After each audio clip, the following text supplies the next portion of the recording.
You're watching Forsaken Joe. Don't forget to like and subscribe. Enjoy the story. Let's begin. I was 24 when I gave Leah every dollar I had. She sat on my couch, red-eyed and shaking.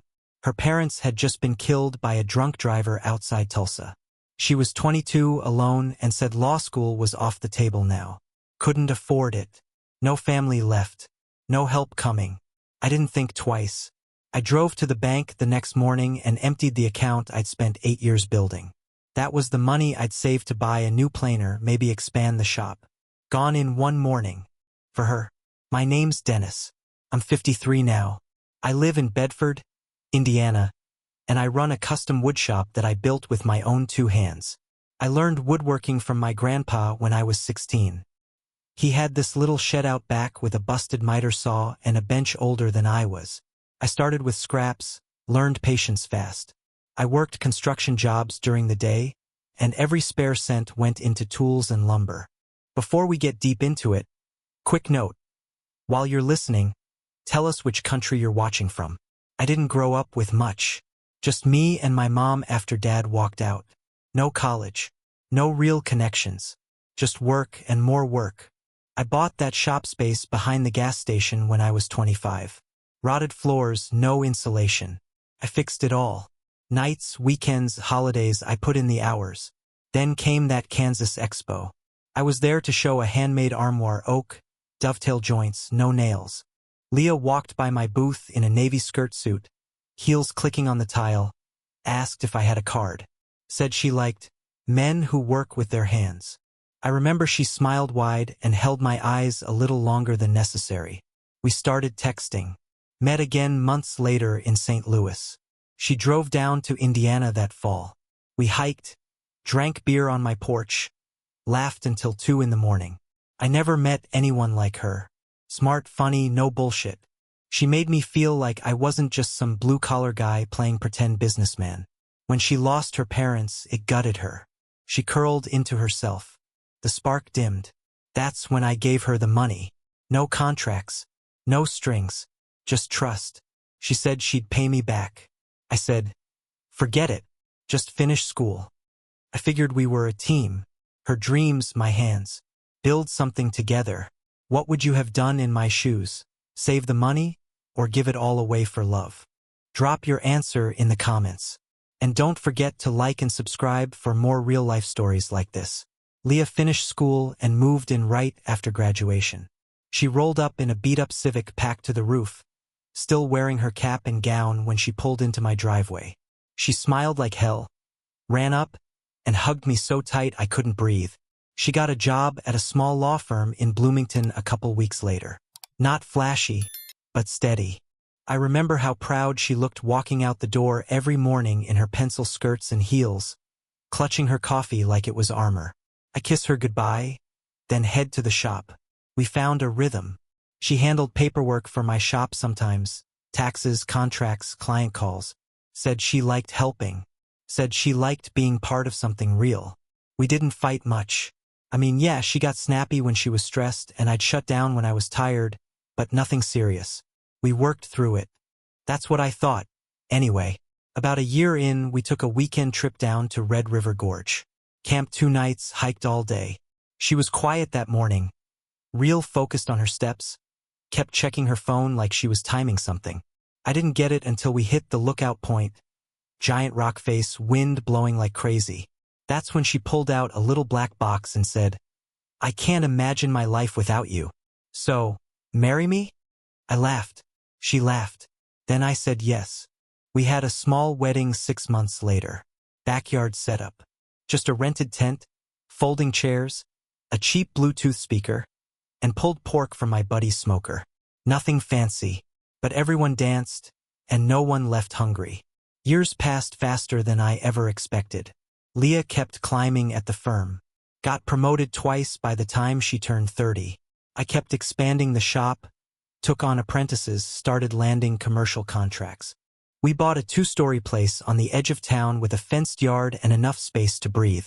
Then came Lena. Then Brent. She handled the baby phase better than I did. I was clueless. She'd bark orders. Hold his head. Or, not like that. while I fumbled with bottles and diapers. Still, I loved it, even the chaos. Lena's first word was truck. Brent's was no. Pretty fitting in hindsight. Our routines shifted. Mornings got louder. Nights got shorter. Weekends were filled with birthday parties, soccer games, school projects taped to the fridge. I built Lena a loft bed one year. Built Brent a treehouse the next. Leah smiled less, but I chalked it up to stress. She still touched my shoulder when she passed by. Still kissed me on the cheek at night. Lena left for college 2 years ago. Brent stayed behind, took a job at the packaging plant off I-65. The house got quiet after that. No more laundry piles in the hall. No yelling over TV volume or who drank the last soda. Just silence. But I didn't mind. I'd walk through the halls and feel satisfied, like we'd done it right. Built something solid from nothing. No handouts. No shortcuts. Just grit. I thought we were stronger than most. When the mail came in her name, I still stacked it neatly on the counter. When she got home late from work, I heated up her plate without a word. It wasn't fireworks anymore, but it felt steady, safe. And then one day it didn't. Then one day it didn't feel steady anymore. Leah got a new job at a bigger law office out in Louisville. Fancier title, longer hours, and apparently a whole new wardrobe to go with it. High heels, tight dresses, blazers I'd never seen before, like the kind women wore in courtroom dramas. She called it a fresh start. The first few weeks, I told myself it was just nerves. New office, new people. But then she started coming home later, sometimes past 10. Said they had team dinners or late meetings. She'd shower before bed without saying much. Sleep turned away from me. Her phone stayed face down, even during breakfast. She used to invite me to her work parties. Holiday events, barbecues, charity stuff. Now, nothing. I asked about the summer fundraiser and she just blinked at me and said, "Oh, I didn't think you'd want to come," like I was some kind of burden. Still, I let it slide. I'm not a jealous guy. Never been the type to throw fits or stalk phones. I've always believed in giving people space. But this felt different. 3 months in, I finally said something. It was a Thursday night. She came in late again, smelling like whiskey and expensive cologne. Her makeup still on, lipstick faded just enough to make my stomach turn. I was standing at the sink, scrubbing out a coffee mug I'd already washed twice. I didn't raise my voice. I just said, "Leah, what's going on?" She froze halfway to the stairs, shoes in one hand, eyes glassy. For a second, I thought she might lie.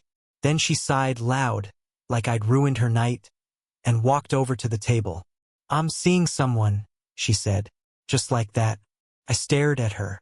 She didn't flinch, didn't cry, just leaned against the table, arms crossed, like she was explaining a weather report.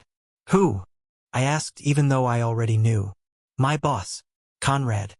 The name hit like a hammer to the ribs. "How long?" "A couple months." That part stung worse than the rest. She hadn't just slipped up. This was planned, maintained, hidden. I sat down hard, heart pounding so loud it felt like my ears were ringing. She kept going. No shame, no emotion. Said it started after a work trip, that they clicked. Said he was bold, ambitious, powerful. Her words, not mine.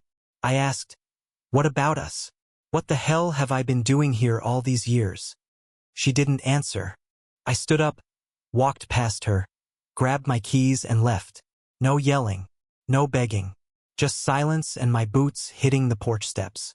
I drove around until midnight, ended up parked outside the shop. Sat in the dark with my hands on the wheel, trying to figure out what the hell just happened. I didn't sleep that night. I just sat in my truck, staring out at the shop, lights off, gravel crunching under my boots as I paced like a caged animal. By morning, I drove back home. She was in the kitchen, calm as ever, like nothing happened. She didn't even look up when I walked in. "You get it out of your system?" she asked, slicing a damn grapefruit like we were talking about the weather. I said nothing, just leaned against the counter and stared at her, waiting for the part where she broke down. She didn't. Instead, she said, I've been thinking about this for a long time.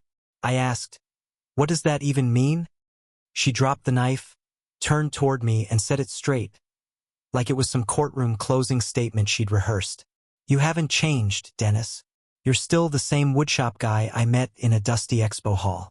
Same flannel shirts, same calloused hands, same small-town mindset. You're not growing. I just blinked at her. Growing into what?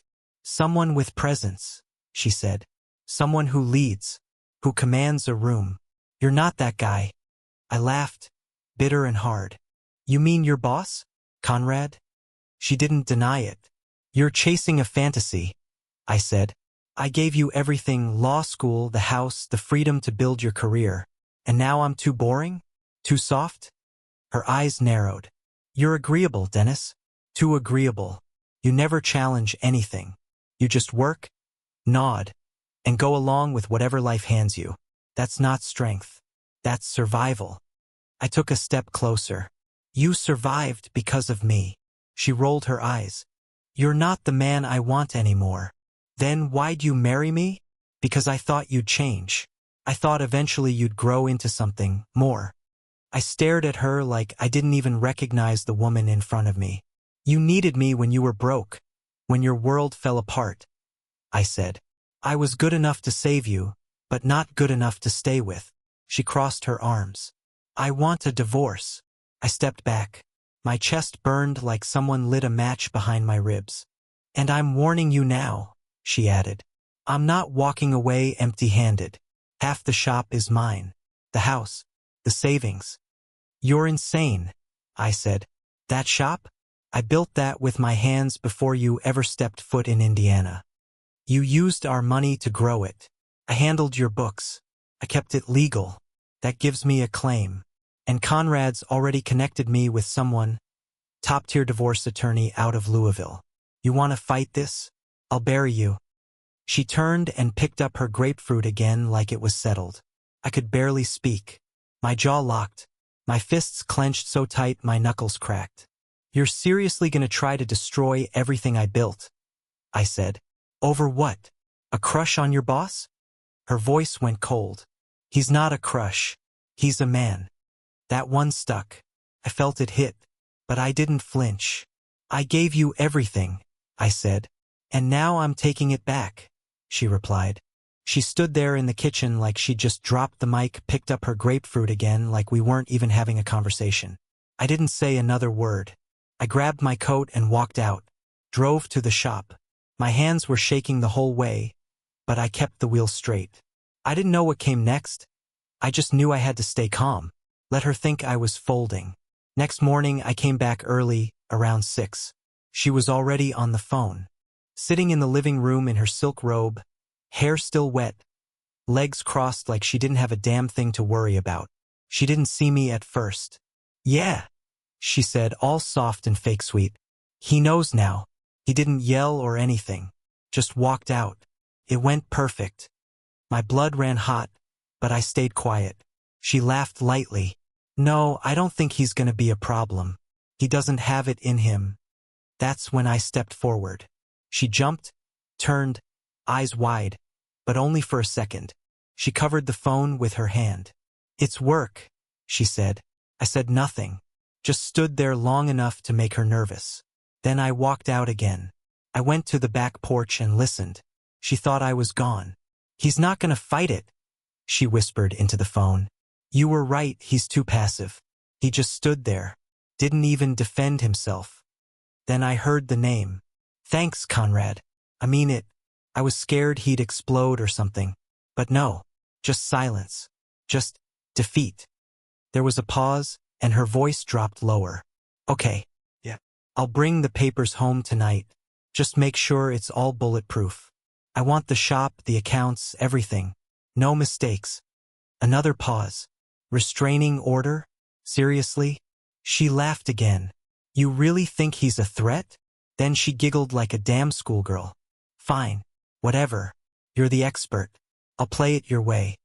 I stood outside the whole time, heart pounding, fists clenched. I should have walked in. Should have ripped the phone out of her hand and told Conrad to come say that crap to my face. But I waited. Let them keep thinking I was weak. That afternoon, I went to the shop. Tried to work, but all I saw was red. Every sanding stroke felt like grinding bone. I ended up standing by the window, just staring out at the gravel lot. And then the call came, from a number I didn't recognize. Voicemail pinged 30 seconds later. "Dennis, this is Conrad Blackwell. I believe it's time we talked like men. I've got a folder of documents here that concern you. Divorce proceedings, financial freezes, some protective measures. Don't worry, it's all standard. Leah and I just want a clean break. Let's not make this harder than it needs to be. No hesitation, no shame, just business." But the last line, that was the part that made something inside me snap. "Oh, and for the record, this is what leadership looks like. Maybe now you'll learn what it means to be a real alpha." He hung up. I stared at the phone in my hand, then at the door. "Fine, Conrad. You want to play alpha? Let's play." I didn't even sit down after that voicemail. Just stood there, heart thudding, eyes on the front door. I knew what was coming next. Guys like Conrad don't just call and leave it at that. They show up. They want to see the look in your eye when they try to take what's yours. He pulled up 20 minutes later in a charcoal BMW. Engine humming like it belonged in a showroom, not a gravel lot behind a woodshop. I was leaning against the workbench, wiping down a chisel, acting like I didn't give a damn. Door swung open without a knock. And there he was. Tailored suit, perfect teeth. Cologne so strong it fought the smell of sawdust. He walked in slow, taking it all in like he was scouting for a demolition crew. "You Dennis?" he asked, already smirking. I didn't answer. He strutted to the counter like he owned the place and dropped a thick folder on it. "Thought I'd deliver these in person. Respect, you know? Man to man." I didn't look at the papers, just kept wiping the chisel. Inside, you'll find the divorce petition, temporary restraining order, motions to freeze all joint accounts, and a few asset claims. I've got more coming. This is just phase 1. Still didn't look at him. He started pacing. "I get it, you're shocked. But look around. You built a nice little shop here. I'll give you that. It's got charm. Old school. Handcrafted. Shame it won't be yours much longer." I set the chisel down. He kept talking. "I know your type. Strong and silent. Think that makes you noble. But it doesn't make you smart. Leah's moved on. With me, she's got strategy, power, presence.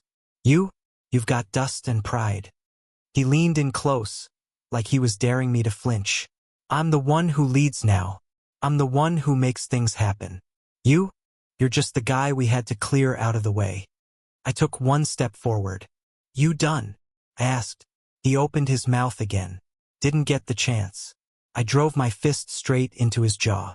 He stumbled back into a pile of offcuts. I didn't let him recover. Threw him against the cabinet, then drove him down to the floor.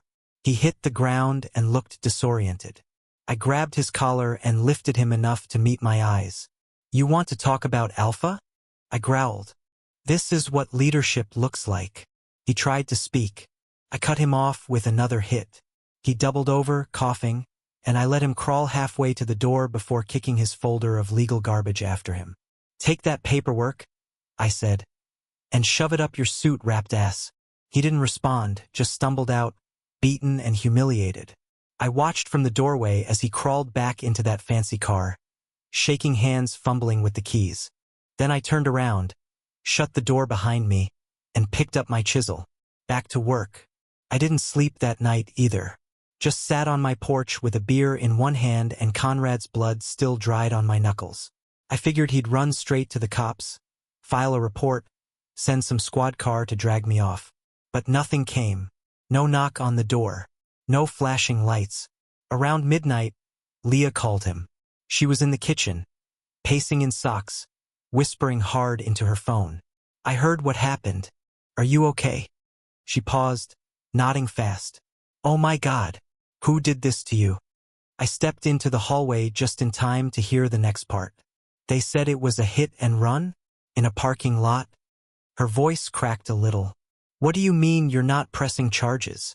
Another pause. "What do you mean you're done?" I leaned against the wall, arms crossed. She sat down hard on the arm of the couch, rubbing her temple like this wasn't the plan. Like this wasn't how it was supposed to go. Okay, she said. Just tell me what to do. His answer was loud enough I heard the echo through her phone. I didn't catch the words, but I felt the tone. Cold. Final. She hung up and tried to call me next. Phone rang in the other room. I let it go to voicemail. Twice.